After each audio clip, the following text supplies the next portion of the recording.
नमस्कार विद्यार्थी मित्रांनो, आज आपण इयत्ता 7वी इतिहास व नागरिकशास्त्र यामधील नागरिकशास्त्राचा अभ्यास करणार आहोत. इयत्ता 7वीमधील नागरिकशास्त्रातील पहिले प्रकरण आहे आपल्या संविधानाची ओळख. यामागील इयत्तांच्या नागरिकशास्त्र पाठ्यपुस्तकामध्ये आपण नियमांच्या आवश्यकतेविषयीचे बरेच मुद्दे समजून घेतले. त्यामध्ये कुटुंब, शाळा, आपले गाव किंवा शहर यांचे व्यवहार सुरळीतपणे चालवेत म्हणून आपण संकेत व नियम पाळतो. आता कुटुंबामध्ये नियम नसतात. कुटुंबात काही नियम असतात का? नाही. परंतु प्रत्येक कुटुंबातील सदस्यांनी कसे वागावे याविषयी काही संकेत असतात.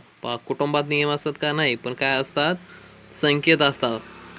शाळेत प्रवेशासंबंधी गणवेश आणि अभ्यास याविषयी नियम असतात. शाळेत प्रवेश घेण्यासंबंधीचे नियम असतात. तर गणवेश कधी घालावा, कोणत्या दिवशी घालावा, गणवेशावर खराब करू नये, असे शाळेत गणवेश न घालून येणे, म्हणजे डेली शाळेत गणवेश असावा, असे काही नियम असतात. विविध स्पर्धांचे नियम असतात. खेळामध्ये खेळाचे काही नियम असतात.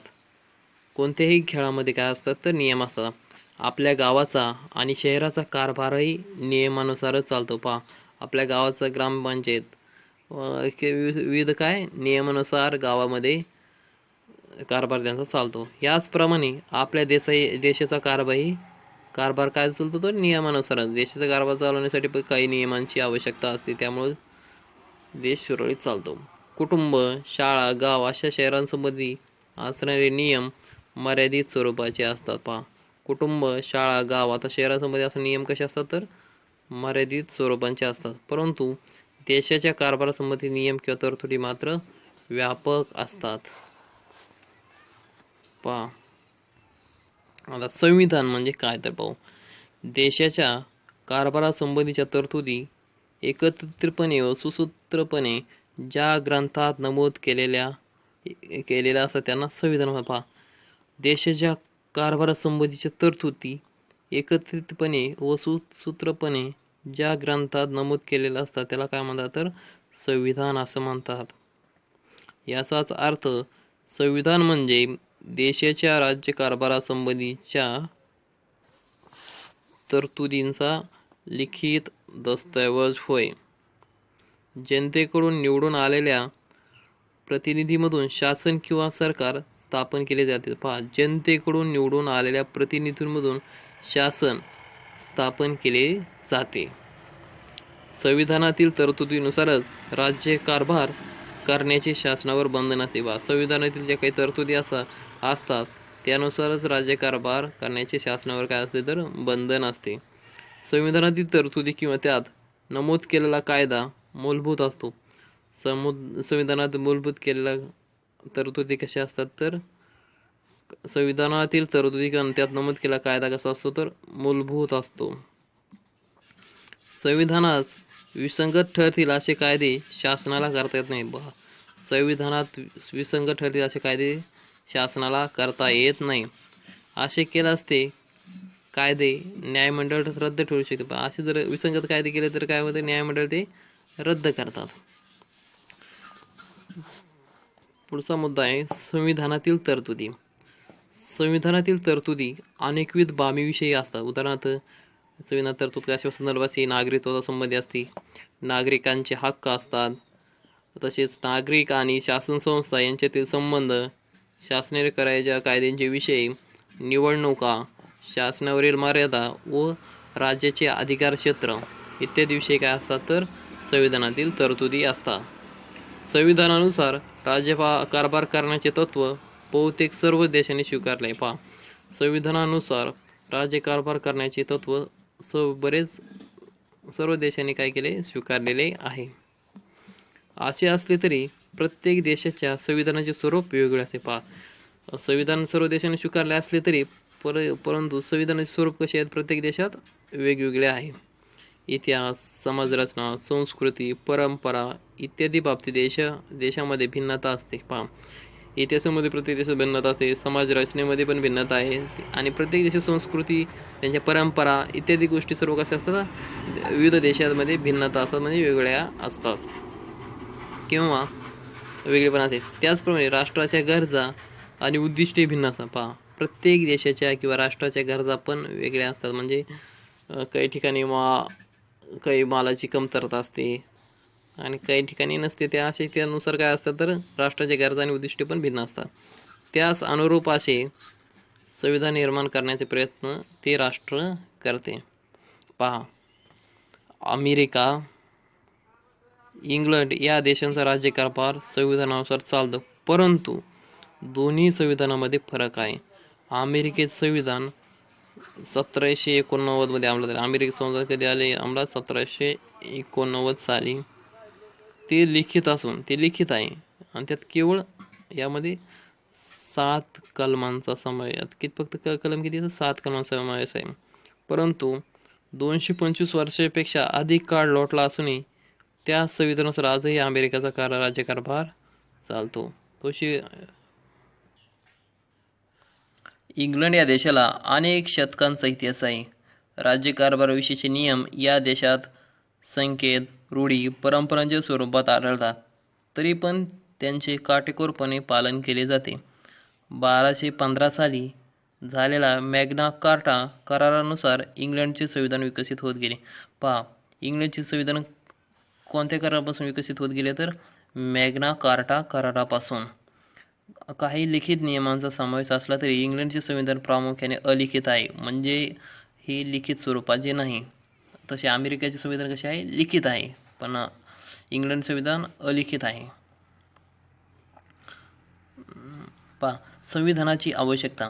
संविधानात नमूद केलेल्या तरतुदीनुसार किंवा नियमानुसार राज्यकारभार करण्याचे अनेक फायदे असतात. कोणते फायदे? तर शासनाला नियमांच्या चौकटीत राहूनच राज्यकारभार करावा लागतो. त्यामुळे त्यांना मिळालेल्या अधिकाराचा किंवा सत्तेचा दुरुपयोग होण्याची शक्यता कमी असते. पहा, शासनाला संविधानात नमूद केल्या तरतुदीनुसारच कारभार नियमाच्या अधीन राहूनच काय करावं लागतं? राज्यकारभार करावा लागतो. त्यामुळे त्यांना मिळालेल्या अधिकाराचा किंवा सत्तेचा दुरुपयोग करता येत नाही. संविधानात नागरिकांचे हक्क व त्यांच्या स्वातंत्र्याचा उल्लेख असतो. संविधानामध्ये नागरिकांच्या हक्कांचा उल्लेख आहे आणि स्वातंत्र्याचा पण उल्लेख असतो.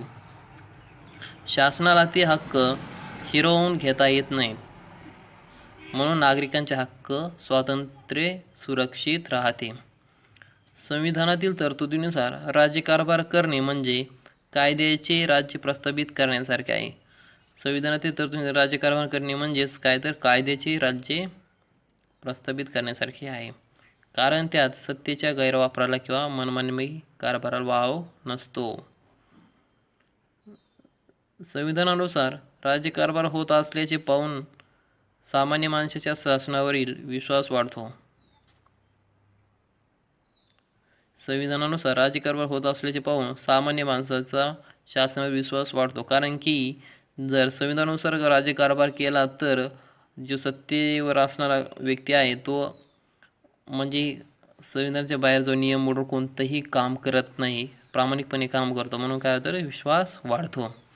त्यातून ते सहभागाला उत्सुक होता, म्हणून त्यांचा सहभाग काय यामध्ये जास्त आढळतो. सामान्य माणसाच्या वाढत्या सहभागामुळे लोकशाही अधिक मजबूत होते. आता सामान्य माणसं जास्त वाढले, सहभाग वाढला तर काय लोकशाही कशी होती? मजबूत होती. संविधान त्या देशासमोर काही राजकीय आदर्श ठेवते, त्या दिशेने वाटचाल करण्याचे बंधनही त्या राष्ट्रावर असते. त्यातूनच जागतिक शांतता व सुरक्षितता, मानवी हक्कांचे संवर्धन होण्यास पोषक वातावरण निर्माण होते. राज्यकारभार म्हणजे काय? देशाच्या सीमारेषांचे संरक्षण करणे, परकीय आक्रमणापासून जनतेचे रक्षण करणे, इथपासून ते दारिद्र्य निर्मूलन, रोजगार निर्मिती, शिक्षण, आरोग्य सेवा, उद्योग व्यवसायांना प्रोत्साहन, दुर्बल घटक संरक्षण, महिला व बालके व आदिवासी प्रगतीसाठी उपाययोजना इत्यादी अनेक विषयाबाबत शासनाला कायदे करावे लागतात. या कायद्याच्या अंमलबजावणीद्वारे समाजात योग्य ते बदल घडवून आणावे लागतात. थोडक्यात सांगायचे झाल्यास काय तर आधुनिक काळातील शासनाला अवकाश, संशोधनापासून ते सार्वजनिक स्वच्छतेपर्यंत सर्व बाबीचा निर्णय घ्यावा लागतो. यालाच काय म्हणायचे तर राज्यकारभार म्हणतात. राज्यकारभार कशा समावेश होतो? खूप साऱ्या गोष्टी होत्या, त्या थोडक्यात गोष्टी म्हणजे राज्यकारभारमध्ये देशाच्या सीमेचे संरक्षण करायचं असतं, परकीय आक्रमक जनतेचे रक्षण करायचं असते, तसेच जनते म्हणजे देशामध्ये जे दारिद्र्य रेषेखालील आहे त्यांचे निर्मूलन करायचं असतं, दारिद्र्य रेषे, रोजगार निर्मिती करायची असते, असं खूप सारे कामं करावं लागतं. त्याला देशाचा राज्यकारभार चालवणे असे म्हणतात. आता संविधान निर्मितीची पार्श्वभूमी पहा. भारताच्या संविधान निर्मितीला 1946 पासून सुरुवात झाली.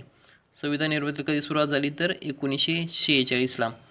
स्वतंत्र भारताचा राज्यकारभार ब्रिटिशांनी तयार केलेल्या कायद्यानुसार चालणार नाही, तर तो भारतीयांनी स्वतः तयार केलेल्या कायद्यानुसार चालेल असा स्वातंत्र्य चळवळी नेत्यांचा आग्रह होता. पहा, ब्रिटिशांनी तयार केलेल्या कायद्यानुसार चालणार नाही असा कोणाचा आग्रह होता तर स्वातंत्र्य चळवळीतील नेत्याचा. म्हणून काय केलं तर भारतीयांसाठी स्वतः तयार केलेला कायदा करायचा होता. त्यानुसार संविधान निर्मितीची प्रक्रियेला सुरुवात झाली. त्यामुळे भारताचे संविधान तयार करण्यासाठी एक समिती स्थापन करण्यात आली. ती समिती म्हणजे संविधान सभा म्हणून ओळखली जाते. आता संविधान सभा, आपला देश 15 ऑगस्ट 1947ला स्वातंत्र्य झाला. त्या तत्पूर्वी भारतावर त्याचे राज्य होते. इंग्रज सरकारने राज्यकारभार सोयीसाठी मुंबई प्रांत, बंगाल प्रांत, मद्रास प्रांत यासारखे विभाग पाडले होते. राज्यकारभार इंग्रजांनी मुंबई प्रांत, बंगाल प्रांत असे काय केले तर प्रांत पाडले होते, विभाग होते. प्रांतामधील कारभार तेथील लोकप्रतिनिधींमार्फत चालवला जात होता. त्याचबरोबर देशातील काही भागांचा कारभार तेथील स्थानिक राजे पाहत. अशा भागांना संस्थाने म्हणत व त्यांचे प्रमुख काय होते ते संस्थानिक होते. संविधान सभेत एकूण 299 सदस्य होते आणि संविधान सभेचे अध्यक्ष होते तर डॉक्टर राजेंद्र प्रसाद.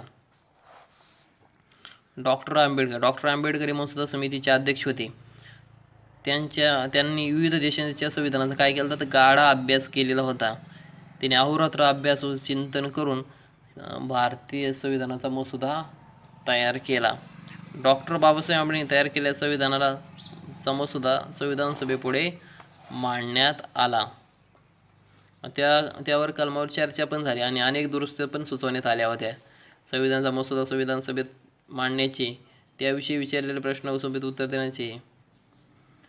देण्याचे तसेच संविधान सभेच्या सूचनानुसार मूळ मसुद्यात फेरबदल करण्याचे, प्रत्येक तरतूद निर्देश करण्याचे काम कुणी केले तर डॉक्टर बाबासाहेब आंबेडकर यांनी केले. म्हणून भारतीय संविधान निर्मिती या योगदान आहे त्यांना भारतीय संविधानाचे शिल्पकार असे म्हणतात. संपूर्ण संविधान लिहून पूर्ण झाल्यानंतर संविधान सभेने त्यास मान्यता दिली आणि त्याचा स्वीकार 26 नोव्हेंबर 1949 रोजी केला. म्हणून 26 नोव्हेंबर हा संविधान दिन म्हणून साजरा केला जातो आणि 26 जानेवारी 1950 पासून संविधानातील तरतुदीनुसार